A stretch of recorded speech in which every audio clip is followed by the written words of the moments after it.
Let's go fishing. This is part 2 of a 3-part series where my dad and I went fishing for Father's Day. After my dad caught that big bass in part 1, we decided to keep fishing this area. He kept throwing the spinnerbait and I kept tossing out the jig and the fluke, but unfortunately I had no luck.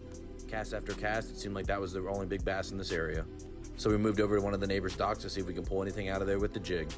My dad has hooked up on a nice sized fish here before, but wasn't able to bring him in, so we were hopeful we could get something out of the dock. With no luck on the jig, I switched to the fluke and cast it around the same area.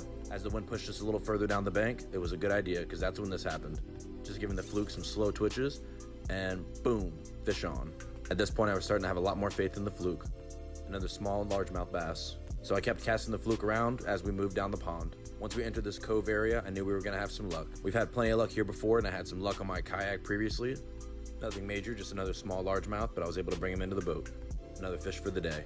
I knew we had to keep trying in this area because it was already bringing in fish. No more on the fluke for now, so we tossed out the jig. Right about then, my dad had switched over to a Texas rig U-tail worm, which was a good choice because he was able to bring in a fish. Then we repositioned ourselves deeper into the cove area to see if we can pull out some more fish.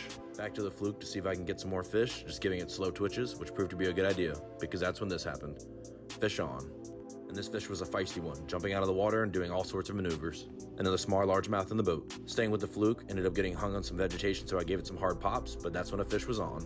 And while this fish didn't jump out of the water, he definitely tried swimming away pretty fast. There you can see him zooming. Boat flipped him in, and here we go, another small largemouth.